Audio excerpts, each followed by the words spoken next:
The philosophy behind Internews is that information really empowers people. Amartya Sen, the Nobel Prize-winning economist, once noted that no famines happen in countries where there's a free media and a democratic government. That's because the governments are then accountable to people.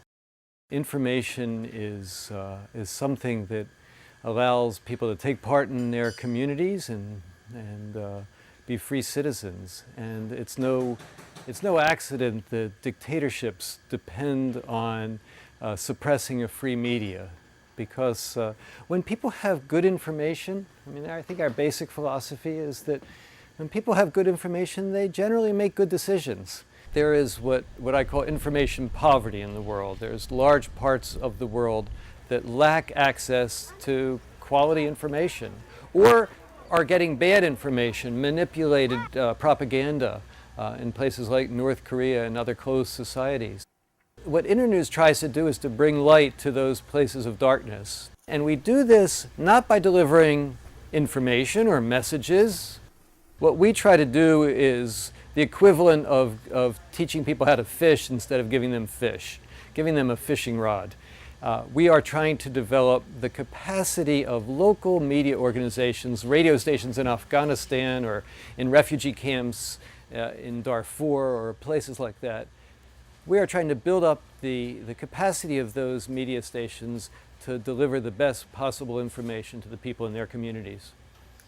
We've worked in over 70 countries so far and have trained over 70,000 people in media skills. We train about 10,000 people every year. We train them both in journalism skills, how to produce news, the nuts and bolts of that, and also how to run a station so that it's financially self-sustainable so they can stay in business. In addition to training, we've done a lot of work supporting and creating radio stations, TV stations, print media, and online media, working always with local partners. For instance, in Afghanistan, we've set up a network of 30 community radio stations around the country, which for the most part are the only radio station that people in that community can hear because it's so remote.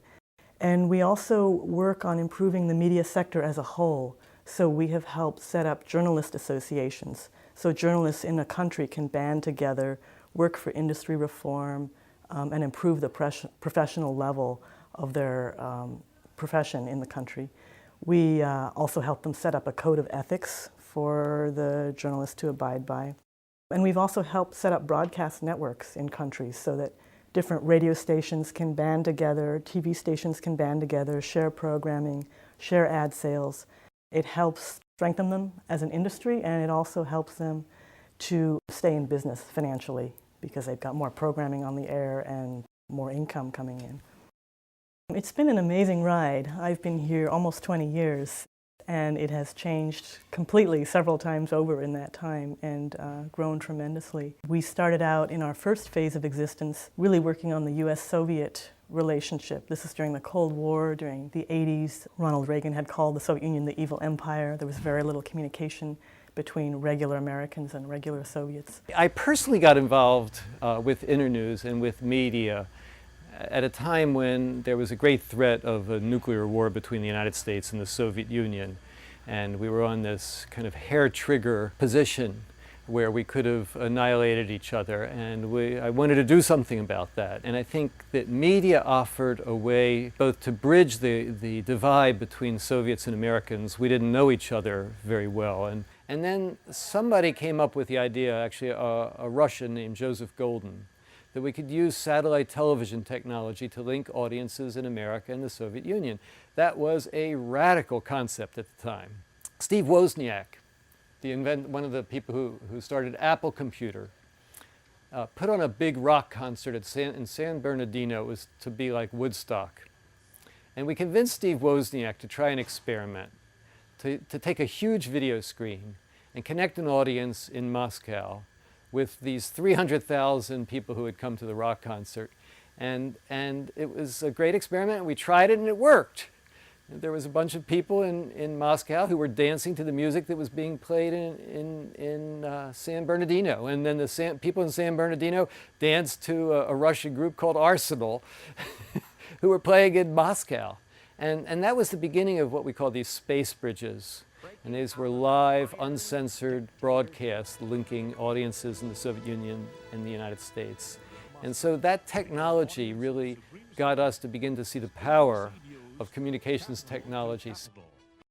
With the end of the Cold War, the Berlin Wall fell in 1989. It suddenly created opportunities for independent media to exist in the Soviet Union. And instead of working with the state television broadcaster, Internews started working with these little independent stations that were springing up like mushrooms all around the country. But they had very little technical skills or a sense of journalism as a profession with its own code of ethics and standards of objectivity. So we evolved from just working in the Soviet countries to going into Eastern Europe, into the Middle East, Africa, and Asia. We have just built ourselves bit by bit, country by country. We've always tried to work with local partners in a country so that we're not starting from scratch, and so that we're sure that our programs are culturally appropriate and tailored to the local political and economic situation. And we also try to make sure that after we leave a country that there's something left behind that's sustainable. The stations and the journalists we have worked with have a higher level of skills so that they can continue on their own, and in many cases also that there's a local media development organization that can carry on the mentoring and support work that we've been doing.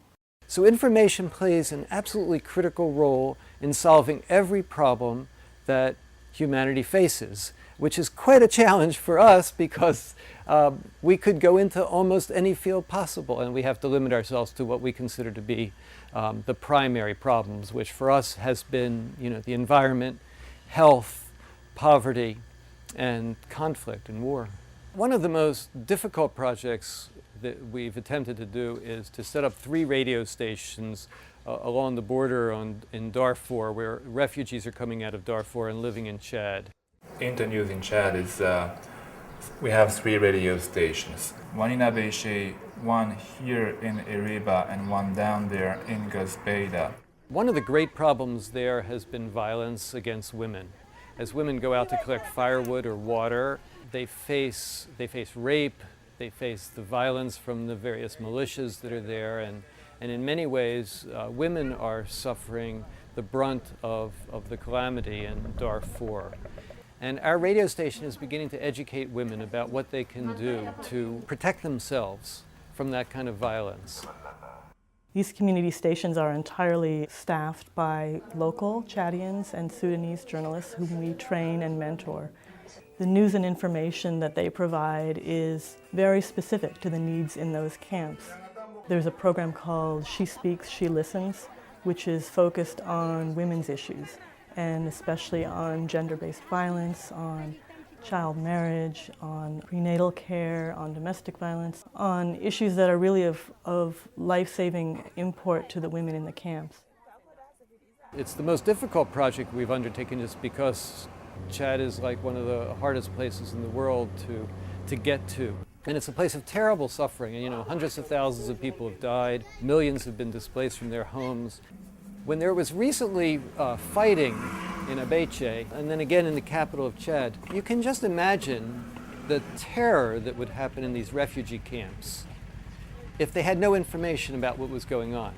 I mean, we ourselves, if there's an earthquake here or something, the first thing you do is you grab a radio. And if you don't have information, you panic. This is something we discovered in dealing with a lot of emergencies after earthquakes in Pakistan and in Indonesia, or after the tsunami in Aceh.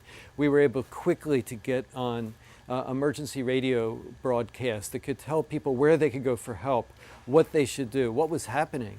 We saw the same problem happen with Katrina, when people in New Orleans didn't have information. They didn't know where help was going to come from. So information is critical, and something that every human being needs in a crisis.